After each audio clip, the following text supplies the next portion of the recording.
ஓம் முருகா. என் அன்பு பிள்ளையே, முருகனின் அருள் இருந்தால் நிச்சயம் நீ இதை கேட்பாய்.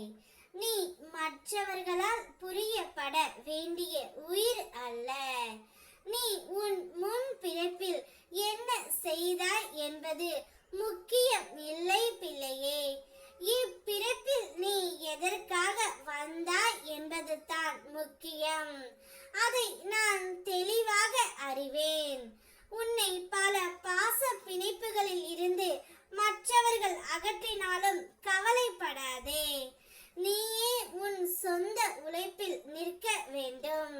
உன் காலில் முன்னேற வேண்டும். யாருடைய ஆதரவும் நிரந்தரமாக உனக்கு கிடையாது என்பதையும், ஏன் அது அவசியம் என்பதையும் நான் அறிவேன். நீ நம்பிய உறவுகள் உன்னை விட்டு சென்ற பிறகும் நீ வலிமையோடு நிற்கின்றாய். உன் வருத்தங்கள், கவலைகள் அனைத்தும் வலிமையாக மாறி உள்ளன பிள்ளையே.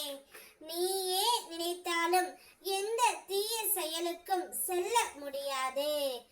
ஏனென்றால் நான் எப்போதும் முன்னுடன் இருக்கின்றேன். உனக்கு வழிகாட்டியாக நிற்கின்றேன். நகை, வீடு, நிலம், பொருள் இவை எல்லாம் உலக கண்ணுக்கு செல்வம். ஆனால் உண்மையான செல்வம் என்னவெனில் உங்கள் உள்ளத்தில் நட்டிருக்கும் நல்ல எண்ணமே. எப்போதும் நினைவில் கொள், மனிதர்களின் உறவை விட தெய்வத்தின் உறவே உண்மையும் அழிவற்றதும் அளவற்றதும் ஆகும். அதனால் தினமும் தியானம் செய், விளக்கேற்று, என் நாமம் நினைவு கூறு. நான் உன்னை என் கரங்களில் ஏந்தி கொண்டு போவேன். இதுதான் உன் பரம்பரை செல்வம்.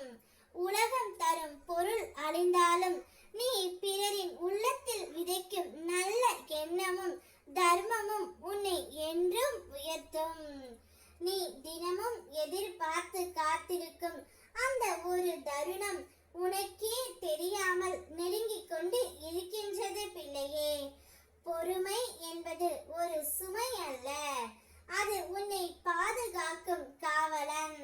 நீ தாங்கும் இந்த காத்திருப்பு தான் உனக்காக நான் வைத்திருக்கும் அற்புதத்தை ஏற்க உன்னை தயார் செய்வதற்கான காலம். நீ விரும்பியதை காட்டிலும் பெரியதாக, உன் கனவிலும் நினைக்காத உயர்வை உனக்கு நான் கொடுப்பேன்.